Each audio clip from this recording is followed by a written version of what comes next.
The air is brisk and goosebumps shiver up my arms. A sharp breeze cuts through my clothes and I wonder how much further we need to walk. We manage to drag our way through, the chill deepening with each vanishing beam of sunlight. Kara leads the way a few steps ahead of us. Zach's expression is hard to read, but I notice him pull his coat in a little tighter around him. Leanna rubs her hands together before puffing a hot breath into the cradle of her palms. The Pongo nuzzles against my neck and disappears into my scarf. He's even colder than usual, making me shiver again. I guess I'm not the only one noticing the chill. Aw, poor little guy. It's pretty cold out, isn't it? Yeah, it is. We should pick up the pace. When night falls, it's only going to get worse. True. We agree. My teeth rattle from the cold, and I tuck my freezing hands under my arms. The bitter breeze swirls through Leanna's hair and makes her shiver. She coils tighter into herself. Amelia's cloak balloons out behind her, and she lifts her hood over her head. Ask why she's not using fire magic to keep warm? Yeah, sure. Hey, Amy, can't you use your fire magic to keep us warm? Such an expenditure of energy would be wasteful. Aw, come on, Amy. She shakes her head. I let out a deep, defeated sigh. A human furnace would have been so nice. We continue on. The wind ruffles my hair and passes right through me, numbing me with cold. Even Zach folds into himself and stuffs his hands deep into his pockets. Amelia yanks her hood tighter around her ears and face and tries to keep her cloak from billowing out too much. Leanna keeps her head down, the frigid air turning her cheeks pink. But Kara is walking ahead of us with a little skip in her step. Her arms dangle at her sides as if she's just taking an afternoon stroll. I nudge Zach. Is Kara not cold? Zach untucks himself from his coat long enough to take a look. Then his voice drops too. Doesn't seem like she is. Leanna hears us talking and blinks in surprise at Kara. How is she not cold? What kind of magic is this? It's because she's so hot. Zing! The top one. There's only one explanation. She obviously knows magic. I didn't mean it like that. Zach and Leanna just stare at me. Never mind. Oh, I'm sorry. Were you guys talking about me? My mouth drops. How does she always hear us? Leanna and Zach look alarmed too. Amelia just blinks at the commotion. How many times do they have to bounce in this one line? Aren't you freezing? Kara looks at her blankly. I don't think so. Zach's stare intensifies. His face is frozen in a confused grimace. Seriously? How's that even possible when you're barely wearing... Kara tilts her head and raises an eyebrow. She smiles and the rest of Zach's sentence trails off. Leanna gapes at her. Seriously, what's your secret? Secret? There's gotta be a secret to it, right? Or some kind of heating device that's keeping you warm? Amy steps over and checks her manipulator. She does not seem to be using any magical assistance to keep warm. Kara laughs. Are you guys a little chilly or something? Leanna's trembling becomes a little more noticeable as she huddles between me and Amelia. Kara glances at each of our trembling forms and for a moment she seems confused. Oh, wow. You guys do look cold. Because it is! She watches Leanna, Amy, and I step closer together for warmth and her expression changes like a light bulb went off in her head. She turns to Zach and her mouth spreads into a slow smirk. The way she's looking... What? Why did the word cut out like that? The way she's looking at him reminds me of a fox eyeing a rabbit. Actually, you're right. I'm freezing. Ooh. She wraps her arms around herself and feigns a violent shudder before cozying up to Zach. I'm terribly, terribly cold. He shuffles away from her. What are you doing? Kara pouts. Trying to stay warm, of course. Aren't you cold too? Zach frowns. I'm not cold. Just as he says that, the wind picks up again. He shivers and crosses his arms. A sly grin spreads across Kara's face. Oh, of course you're not. She moves towards him and Zach shuffles away again. Not happening. Kara frowns. But I'm not dressed appropriately for this weather. How is that my fault? Kara looks up at him with big, shimmering puppy eyes. Okay. She looks defeated and sniffles. I guess I'll try to manage somehow. She hugs herself with another theatrical shiver and exaggerates a few more sniffles for added effect. Zack shifts side to side, clearly uncomfortable. He crosses his arms and lets out a deep, deep sigh. Fine. He goes to take off his coat, but Kara stops him. Wait, I don't want you to be cold too. Well, there's no other option. Clearly. That same devilish smirk slides across her face. Sure there is. She lifts up Zack's jacket and slips inside, pressing herself against him. Hey! What? We have to keep warm, right? This jacket is big enough for the both of us. Zack looks like he's about to argue, but says nothing. Kara smiles and snuggles into him.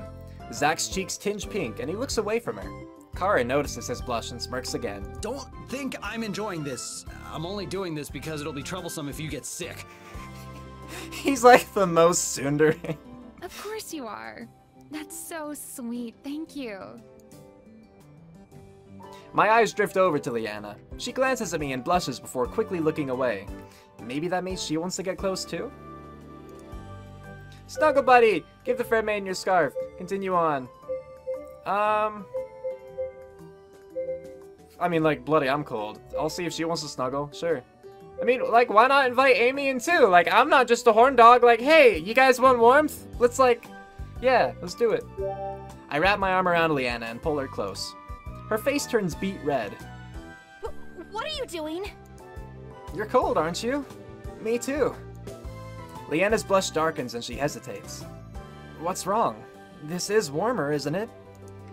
She almost smiles, but then her gaze snaps back to the others. She quickly slips out of my arms and shuffles a good foot away from me. No thanks. I'm perfectly fine over here. But she shivers against the breeze, curling into herself. I arch an eyebrow, amused. Doesn't look too warm over there to me. I lift up my arm to give her room to snuggle back into my side, but she glances at the group again. It's as if she's afraid they're going to see us. I quickly glance around at the others before feigning a loud gasp. Wait, are you afraid they're going to see that we touched? Kara, Zack, and Amelia stop. They turn to look at us.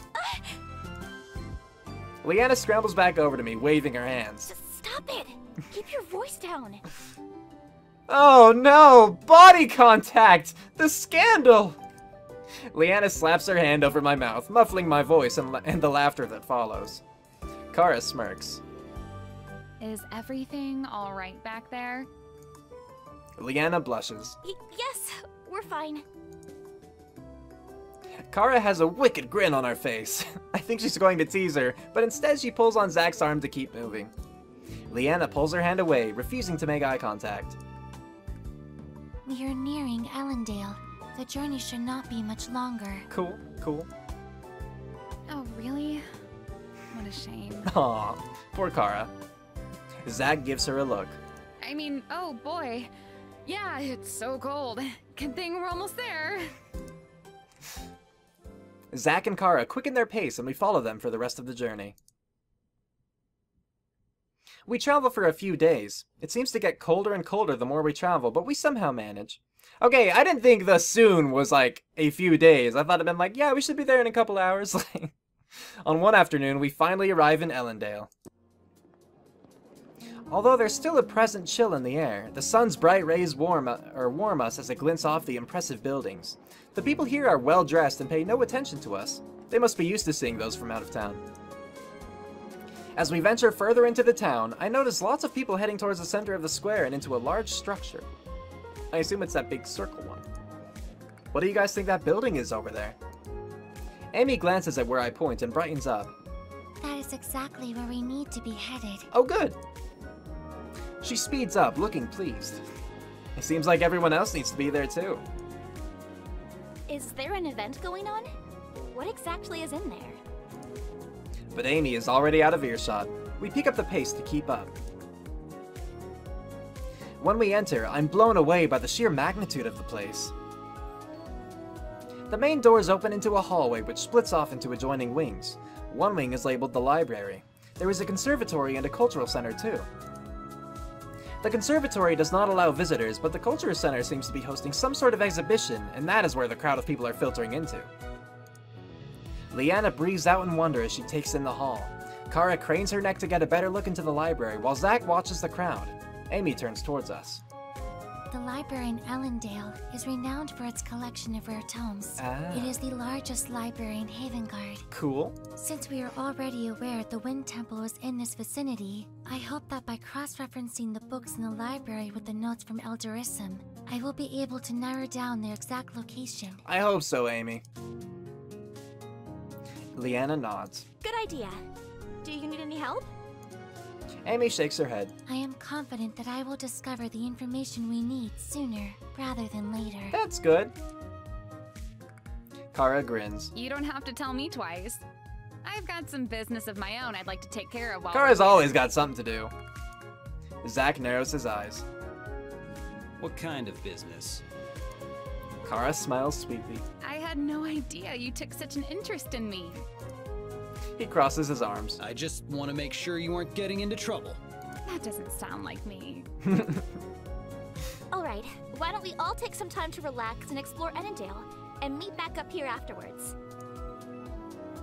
Everyone agrees and goes their separate ways. To my surprise, Kara follows Amy into the library. Zack and Leanna both move towards the exhibitions and seem surprised by each other's choice. I take a closer look at the exhibition and see two signs. I guess the reason there are so many people here is because there are two exhibitions going on at once. One is on the illusions of the mind, and the other is about the heroes of Asaria. Leanna and Zack both walk towards the exhibit on illusions. Check out the exhibit with Leanna and Zack, see what Kara's up to, see the exhibit on the heroes of Asaria. I don't know, this one seems like it could be, like, timing might actually matter, because if Leanna and Zack are checking out the exhibit, you know, like, I don't know if I could do that later, because they might be done with it. I am curious what Kara's up to, but I am also curious myself as a player about the Illusions one, so I'll check out the exhibit. Illusions of the Mind sounds like it can be interesting. Some of them are really clever. I enter the exhibit and catch up with Leanna and Zack. Hey guys. Zack nods. Hey! I didn't know you liked Illusions of the Mind. Of course. Illusions of the Mind are the best kind of illusions. They can be fun. Leanna smiles and nods. The room is filled with different paintings and sculptures. People mill around each piece, squinting in concentration and quietly discussing. We decide to start at one end of the room and work our way down. The first piece is one I'm very familiar with. It's a 2D painting of colored spirals. Leanna gasps. It looks like it's moving. Zack nods in agreement. We move on to the next one. It's a drawing of an elephant, but something seems off. Both Leanna and Zack squint at it. It's missing a leg. Yeah. Zack leans closer. Wait, no it isn't. Leanna counts. Only 4 legs, but there looks like there should be more. This is confusing. We murmur in agreement as we move on. As we study the next image, my face turns bright red. Is that a naked woman? Dancing figures. Leanna nods. Really? That's what you see? The two of them give me strange glances. Yes? What are you seeing? A naked woman. A woman. They blink. Of the less than clothed variety. Leanna's cheeks turn pink as she studies the image. What? Really? How? Look! It's so obvious! She squints. I don't see. Leanna's eyes widen. Maybe we should move on. Her cheeks are flushed as she hurries on to the next image. I bet she finally saw it. We pass a few more images and both Zack and Leanna are in agreement of what they see in each one. They spotted the old man in the old man... They spotted the old man in the old man or a woman image, and they saw the swan in the rabbit or swan image. Every time they'd agree, they'd grin at each other, and sometimes they'd even share a glance as if they were in on a secret no one else knew. It's a bit uncanny how in sync they are with each other right now. I've never seen them get along so well before, or Zack smile so much at once. As we pause at the next illusion, a man ponders the image thoughtfully. He wears a black robe with gold stripes, and a mess of blonde hair sits atop his head.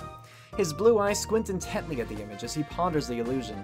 All of these images hold so much meaning. If this is a reference, I don't get it They're yet. the epitome of understanding that not everything is as it seems.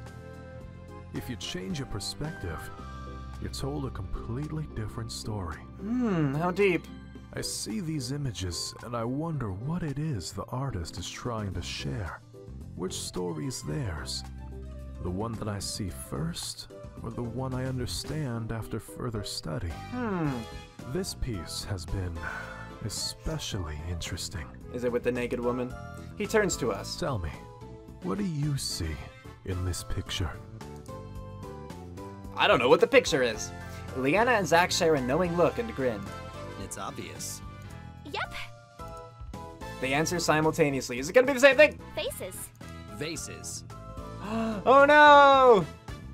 They disagreed! The two of them freeze, their eyes wide in shock. You meant to say faces, right? No, they're clearly vases. No, they're faces.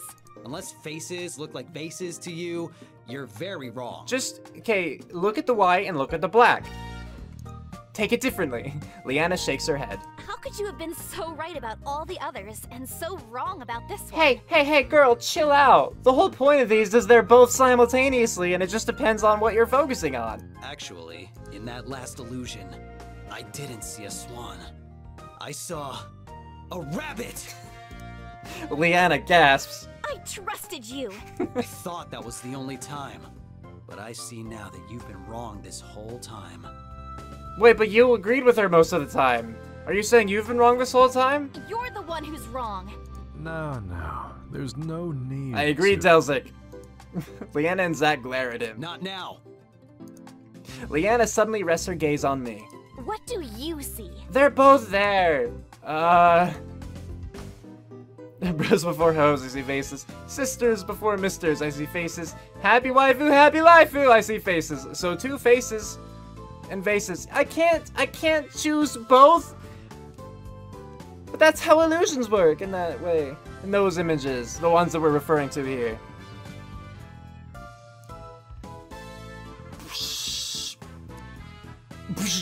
And they're both taking it so seriously, you know? The thing is, like, yeah, like, they're both taking it so seriously. But the game, I think that she's the only romance option.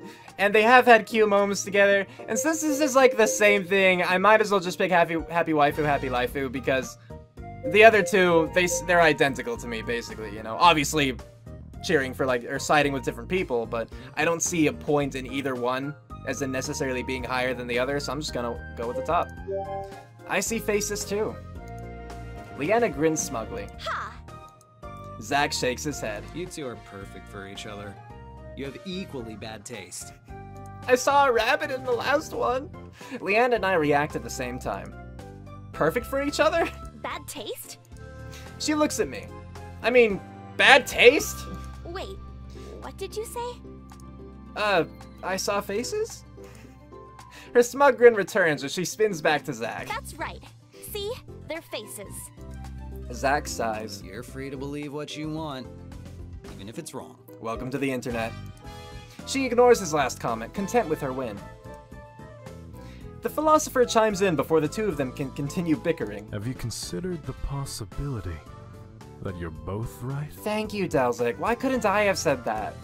Leanna and Zack stop arguing and look at him. This illusion tells two independent stories, intertwined in a single piece of art.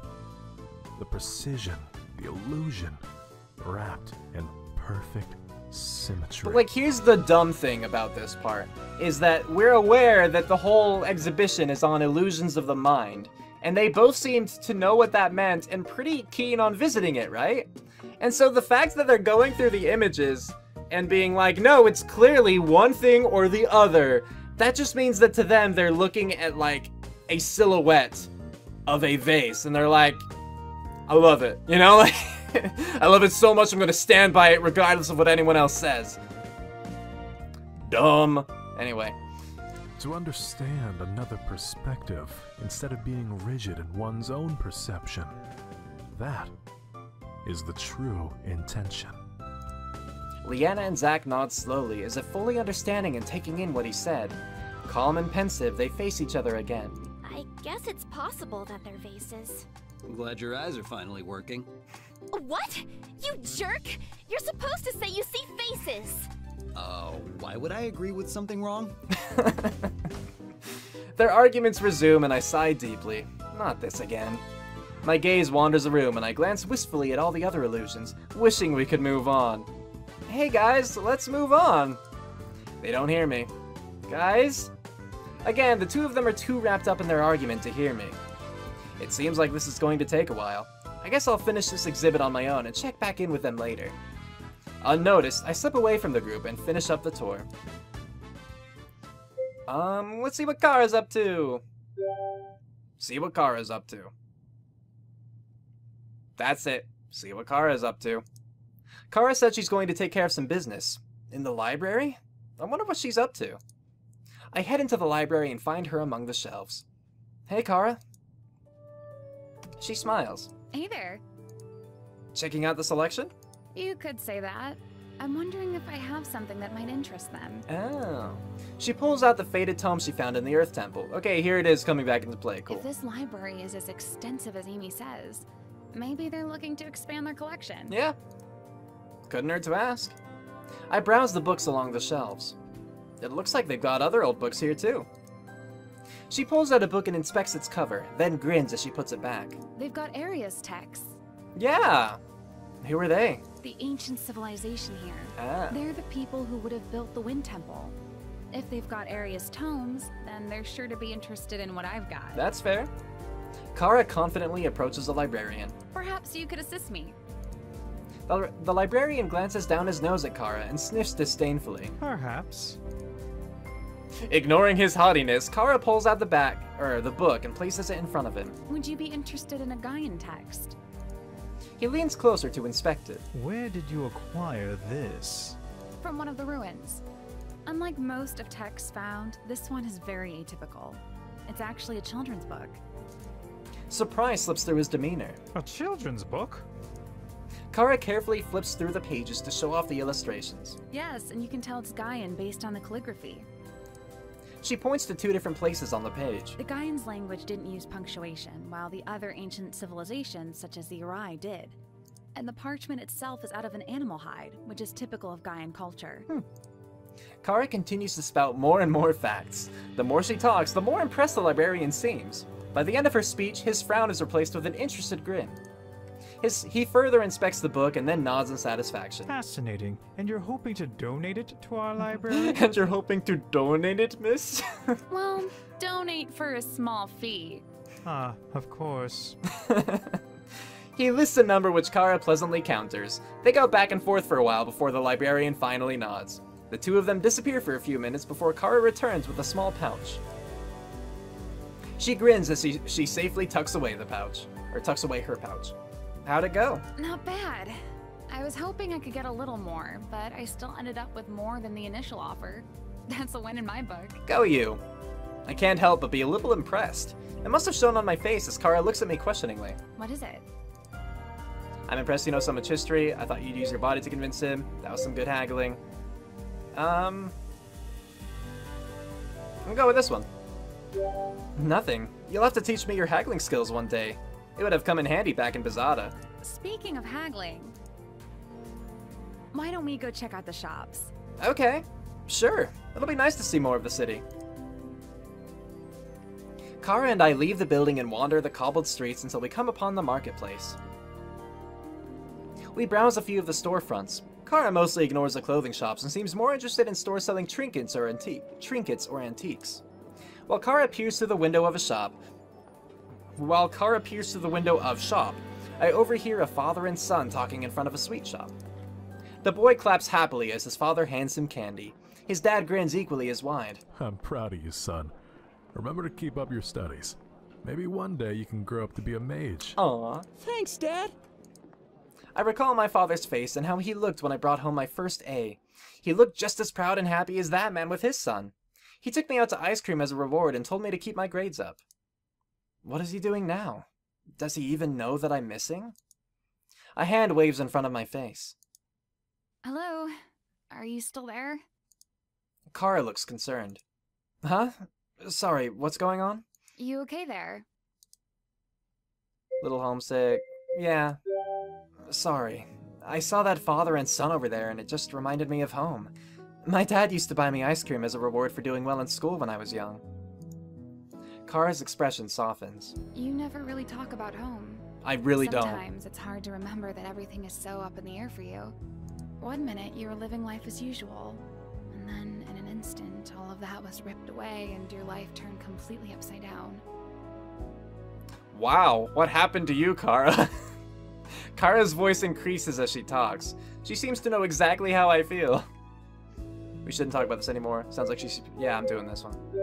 It sounds like you've dealt with something similar.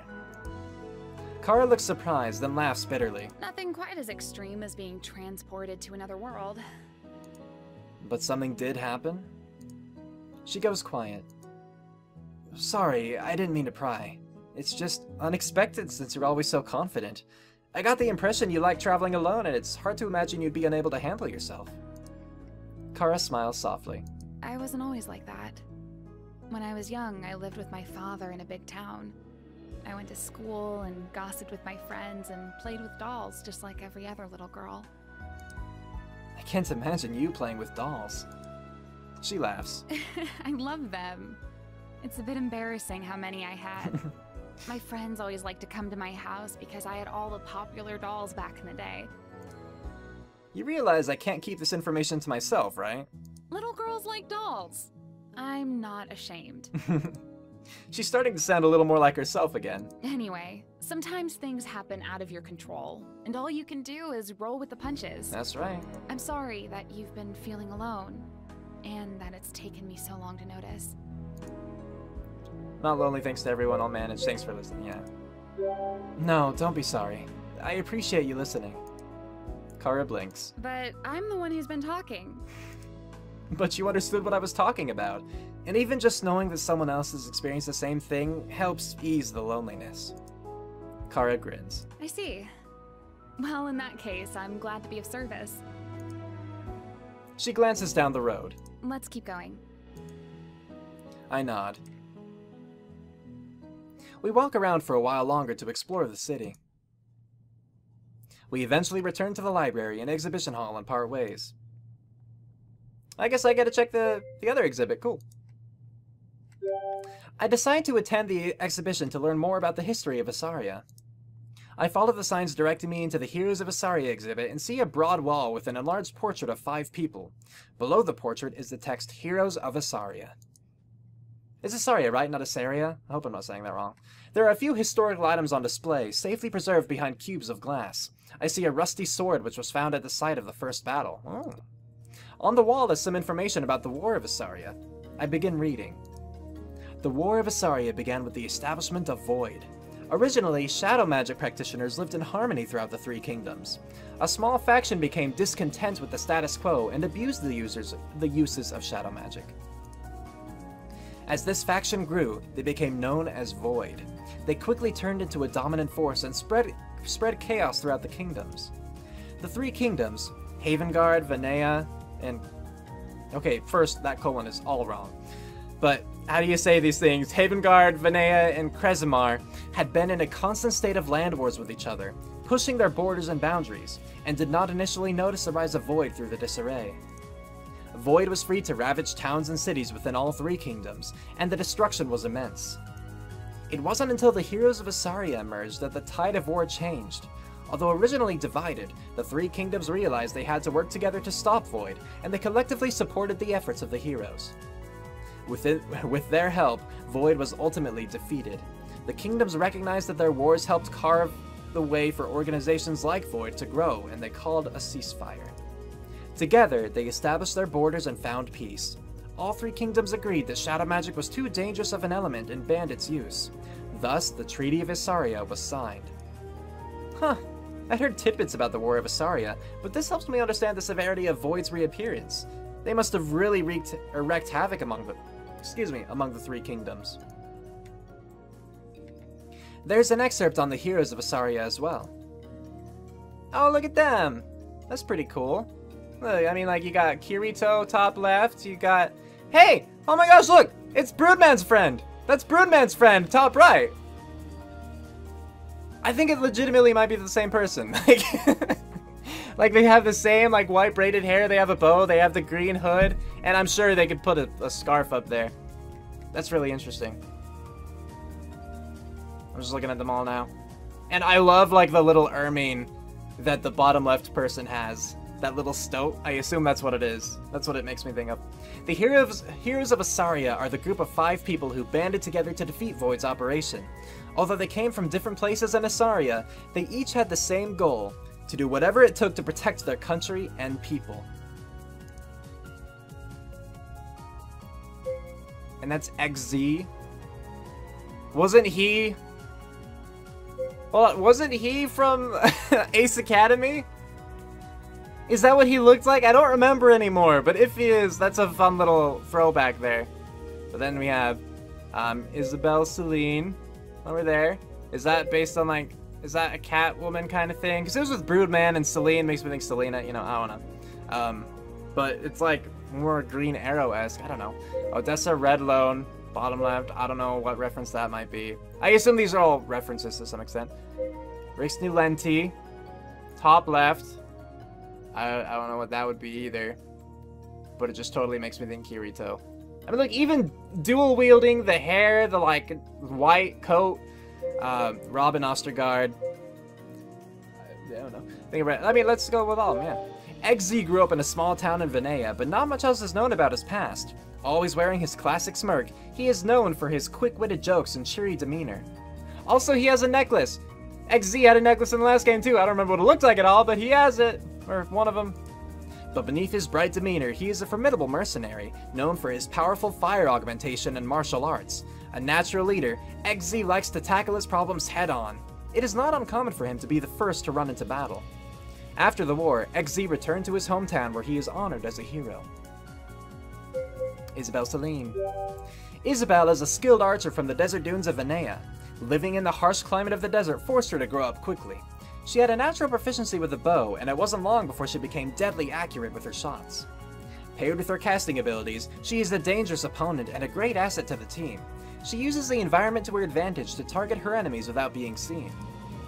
Isabelle began tracking Void's operation at the start of the war and was one of the main reasons the heroes were able to quickly find Void encampments.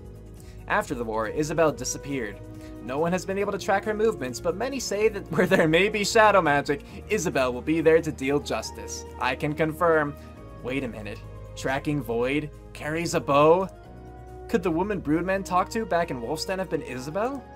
My eyes widen. I briefly met one of the heroes of Asaria. That's awesome! Cool, confirmed. Odessa Redlone. Odessa can always be spotted with her loyal pet mink. Close enough. Maeva. She grew up in Havengard and was a proud student of the Mage Academy. She excelled in her studies and was always in the top of her class. Upon graduation, she was invited to join the Mage Guild. A skilled firecaster, it is of no surprise that she was selected to assist the guild during the battles against Void. Her magical proficiency and understanding of alchemy made her a valuable addition. After the war, she returned to her alma mater in Havengard, where she became a professor. Oh, that's cool. Her expertise continues to shape the young minds of our future mages today. And Lenti. Rixney, or however you want to say that, was a student at the Zelachek Academy, I'm gonna go with that, in Kresimar, where he studied to become a mage. He learned to conjure weapons of pure ice as a specialty of frost magic. When the War of Asaria broke out, Rixney left the academy to join the fighting efforts against Void. Never one to think inside the box, he created and mastered a unique form of materializing weapons of all shapes and sizes. At the end of the war, he was invited to complete his studies at the Mage Academy in Havengard, which he accepted. He adjusted his studies to become a Mage Knight due to his weapon conjuration technique. After graduating, he joined the Mage Guild. He quickly rose through the ranks and earned the highest honor a Mage Knight can achieve, Class S. Robin. Robin spent his younger years in Havengard. He was a lively man who had a fondness for song and a knack for poetry. Kind and gentle in nature, he was often found reading the texts of past histories. Even in his youth, he had a passion for helping others. He had a skill for wind magic, but he only used his casting to protect others, and only when he felt the situation was dire. Regardless of how infrequently he chose to cast, it did not lessen just how powerful a mage he was. After the war's end, Robin disappeared. Many believe he may have been killed in battle. Nevertheless, Isaria chooses to remember him for the hero he is, a savior of the kingdoms. This is pretty interesting. I can see why the heroes are so respected. Faux show. I continue browsing the exhibit until I've seen all there is to see. I'm ready to call it a day. Yay, we gotta sleep and stuff soon. Cue outro, go!